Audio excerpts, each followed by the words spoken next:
pessoal! Nesse episódio de Veículos Histórias conheceremos como funciona o motor a vapor de navio. Desde a invenção do motor a vapor moderno de James Watt, o movimento da Revolução Industrial ganhou força, e a indústria naval logo tentaria empregar essa mecânica nos navios. Durante o século XIX, os motores desses imensos veículos passaram por muitas inovações tecnológicas, fazendo os antigos modelos a vela caírem em desuso. Nesse vídeo conheceremos como funcionavam os imensos motores a vapor desses incríveis veículos. Aqui quem fala é o Marcos Vinícius, e antes de começarmos, eu peço para que se inscreva no canal, ative o sininho e deem um like para que o YouTube recomende esse vídeo para mais fãs de veículos. Então vamos!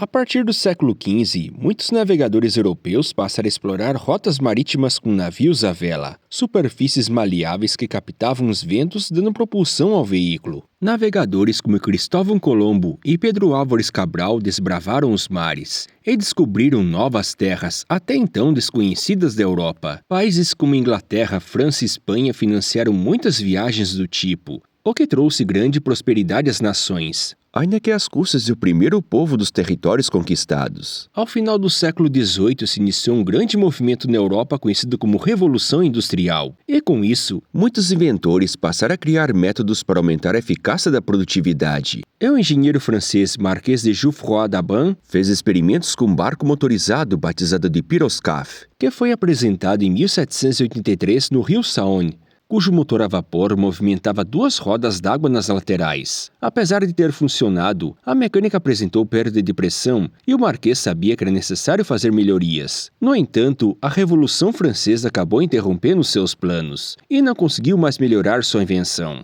Mas a navegação motorizada só passou a ganhar força de fato com o motor a vapor criado pelo engenheiro escocês James Watt. As melhorias de sua invenção foram cruciais para a viabilidade do emprego nas mais variadas aplicações. Os motores a vapor passaram a ser usados em muitas fábricas na Europa e se tornou na principal força propulsora da Revolução Industrial. E é claro que essa maravilha da mecânica não passaria despercebida pela indústria naval. A companhia norte-americana Savannah Steamship Company encomendou um navio a Fickton Crockett, que ficou pronto em 1819 e foi batizado de SS Savannah. À primeira vista parece ser um modelo à vela convencional daquela época. No entanto, ele se tratava de um híbrido, já que também tinha um motor a vapor que desenvolvia 90 cavalos. Em sua viagem inaugural, ele levaria o presidente dos Estados Unidos James Monroe, que foi muito bem sucedida. No entanto, eles fariam uma viagem mais ousada, partindo de Nova York, no estado de Nova York, até Liverpool, na Inglaterra. Apesar da mecânica a vapor não ter sido utilizada o tempo todo,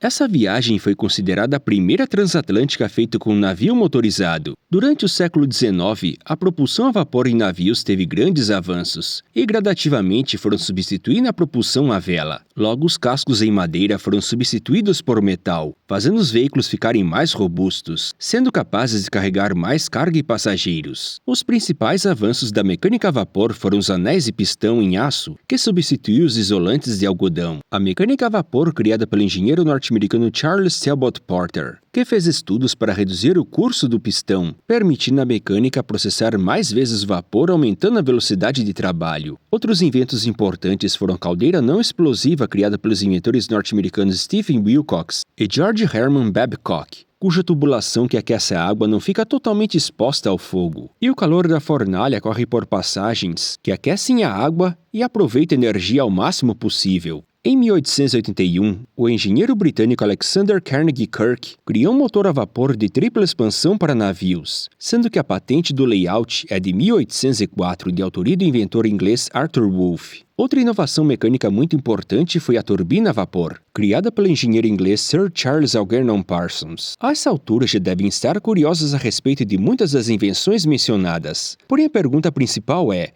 como funciona um navio a vapor? Antes de tudo, a mecânica a vapor é considerado um motor de combustão externa, já que esse processo ocorre na caldeira e o motor de fato só recebe vapores. Em um navio, há caldeiras que podem variar de quantidade dependendo do tamanho e da disposição mecânica do veículo. Os modelos mais usados são o estilo escocês, que tem formato arredondado, e todos são abastecidos com milhares de litros de água. O líquido percorre por tubulações que ficam em contato direto com o calor, e os vapores decorrentes disso percorrem por dutos até chegar ao motor, e a fumaça da fornalha sairá pela chaminé, sendo essa a característica mais visível em um navio com essa mecânica. As fornalhas eram movidas a carvão, abastecidas por grupos de trabalhadores conhecidos como foguistas, informalmente chamados como turma preta, já que eles ficavam completamente sujos de carvão. Era um serviço árduo, trabalhando ininterruptamente com carrinhos de mão e pás. Numa viagem, eram empregados grupos de trabalhadores para cada turno, sendo que a prioridade era manter as caldeiras abastecidas o tempo todo para o navio não perder a potência. O vapor gerado das caldeiras rumavam para o motor, ou motores. E ao final do século XIX para frente, o projeto mecânico de Kirk era o mais usado, que é chamado de tripla expansão. Apesar de ter 3 cilindros, o seu funcionamento é muito diferente de um motor a combustão interna. Nessa mecânica, o vapor da caldeira chega somente em um cilindro, conhecido como câmara de alta pressão, ou HP, que é a sua sigla em inglês. Assim como no motor a vapor convencional, o vapor movimenta um sistema de válvulas corrediças que empurram um pistão de um lado para o outro. Tanto o pistão quanto a válvula corrediça são interligados por bielas até o virabrequim. O vapor impulsionado pelo pistão corre por dutos até o segundo cilindro, que é chamado de média pressão ou intermediária, conhecido pela sigla MP ou IP. No entanto, o diâmetro dessa segunda câmara é quase 2 vezes maior em relação ao primeiro, e após passar por essa câmara, os vapores ainda vão para um terceiro cilindro chamado de baixa pressão ou LP, que tem quase o dobro do diâmetro em relação à segunda câmara e quase o triplo em relação à primeira. O intuito da mecânica é aproveitar ao máximo possível a energia gerada pelos vapores, e todos os cilindros tinham válvulas de alívio, e geralmente eles tinham toda a parte das bielas expostas. Como o curso do pistão no cilindro é muito longo, no meio da biela havia um sistema de cruzeta e sapatas, para não correr atrito dentro dos cilindros proveniente de movimentos laterais. E qual seria o tamanho desses motores? A resposta é muito simples: gigantescos. Navios são veículos imensos, e naquela época não era diferente. Para movimentar uma massa de milhares de toneladas de aço, madeira, carga e pessoas, o motor ou motores precisavam estar à altura. Para o exemplo, vamos usar o navio britânico SS Shield Hall, que é um dos poucos sobreviventes dessa era dos navios a vapor. Construído em 1955 pela companhia escocesa Lobnitz & Company, chegou até a estrelar na novela Terra Nostra de 1999. Ele tem 81,69 de comprimento, 13,56 de boca ou largura e 4,11 de calado, que é a altura da parte mais baixa da quilha até a linha d'água. Essa medida geralmente está pintado na cor vermelha e pesa 1.792 toneladas. Está muito longe de ser considerado um navio de grande porte, mas ainda assim já dá para termos uma noção de como é grande essa mecânica. O Shield Hall tem 2 caldeiras escocesas com 3,66 de comprimento por 3,66 de largura, que abastecem 2 motores de tripla expansão, que tem curso de 76 centímetros, e o diâmetro do cilindro de alta pressão é de 38, o de média tem 63,5 e o de baixo 1,2 m. Assim, dá 86,9 litros na câmara de alta, 241,4 litros na intermediária e 617,9 litros na de baixa. E a litragem total do motor é de 1.000,2 litros, cuja potência é de 800 cavalos a apenas 120 RPM, o que faz o seu torque ser de aproximadamente 4.840,8 kgf. Como o Shield Hall tem 2 motores, assim podemos dizer que ele desenvolve 1.600 cavalos e 9.681,6 kgf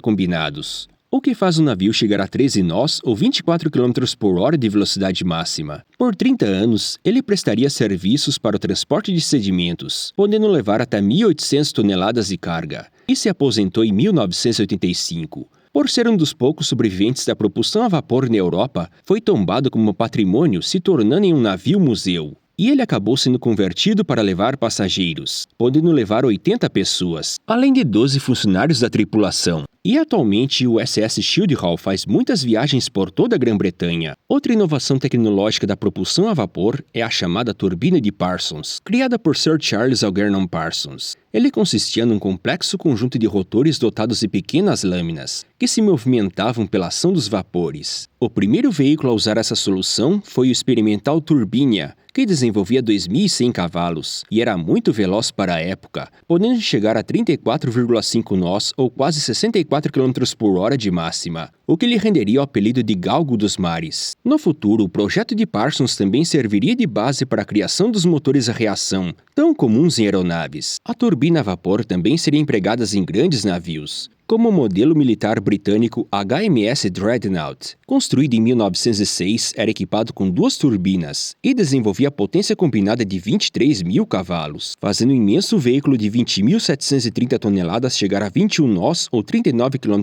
por hora. Mas também havia meios de combinar os motores a vapor com as turbinas, o que faria aproveitar ainda mais energia gerada pelos vapores. O famoso navio britânico RMS Titanic, mais conhecido por Titanic, usava essa combinação. Os vapores movimentavam primeiro seus 2 motores, e após a passagem pelas câmaras de baixa pressão, os vapores dos motores eram direcionados a uma imensa turbina de Parsons. Como o sistema era muito sensível à pressão, ele poderia trabalhar com pressões ainda mais baixas que a dos motores. No caso do Titanic, mesmo os motores a pistão estarem a 80 RPM, a turbina estava girando mais que o dobro, de entre 175 a 180 RPM. O modelo do navio tinha 4,30 de comprimento por 3,70 de diâmetro e desenvolvia 16.000 cavalos a apenas 165 RPM. E o torque estimado era de 70.409 kgf. Após o vapor passar pelos motores ou turbinas, eles seriam reaproveitados indo para tanques condensadores, que os faziam voltar ao estado líquido. Essa água era usada para resfriar componentes mecânicos, incluindo até os componentes do motor. A maior parte da refrigeração era proporcionada pela água do mar que era bombeada, e após o seu uso, a mesma era expulsa pelo navio.